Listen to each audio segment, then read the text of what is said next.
Hello, I'm Sarah, and before we dive into the chapter, let me share a brief introduction to Genesis 17. In this chapter, God makes a covenant with Abram, promising that he will be the father of many nations.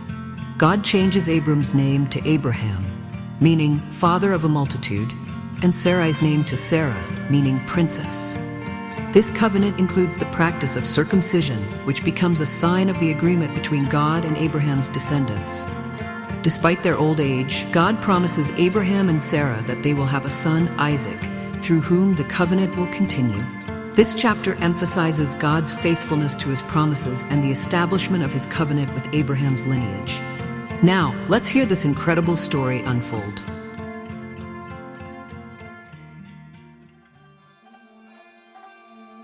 When Abram was 99 years old, the Lord appeared to him and said, "I am Almighty God. Walk before me and be blameless.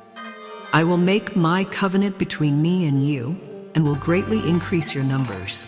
Abram fell face down, and God spoke to him, saying, "As for me, my covenant is with you, and you will be the father of many nations. No longer will you be called Abram, your name will be Abraham, for I have made you a father of many nations. I will make you very fruitful, nations and kings will come from you. I will establish my covenant with you and your descendants after you for generations to come, an everlasting covenant, to be your God and the God of your descendants. I will give you and your descendants the land of Canaan, where you now live as a foreigner, as an everlasting possession, and I will be their God." Then God said to Abraham, "As for you, you must keep my covenant, you and your descendants after you for generations to come. This is my covenant you are to keep. Every male among you shall be circumcised. You are to undergo circumcision, and it will be the sign of the covenant between me and you. For generations to come, every male who is 8 days old must be circumcised, including those born in your household or bought with money from a foreigner. Whether born in your household or bought with money, they must be circumcised. My covenant in your flesh is to be an everlasting covenant. Any uncircumcised male who has not been circumcised in the flesh will be cut off from his people. He has broken my covenant." God also said to Abraham, "As for your wife Sarai, you are no longer to call her Sarai. Her name will be Sarah. I will bless her and will surely give you a son by her. I will bless her so that she will be the mother of nations.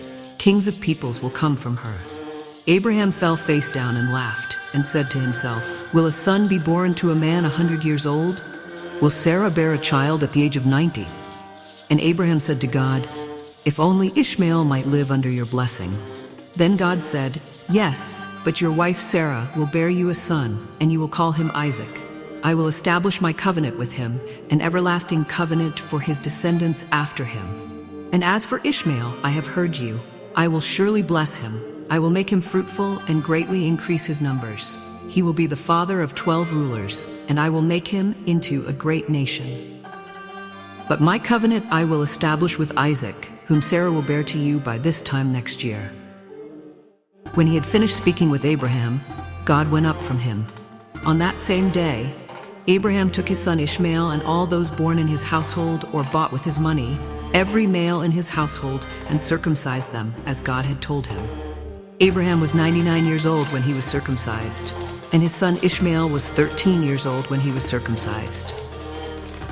Abraham and his son Ishmael were both circumcised on the same day, and every male in Abraham's household, whether born in his household or bought from a foreigner, was circumcised with him.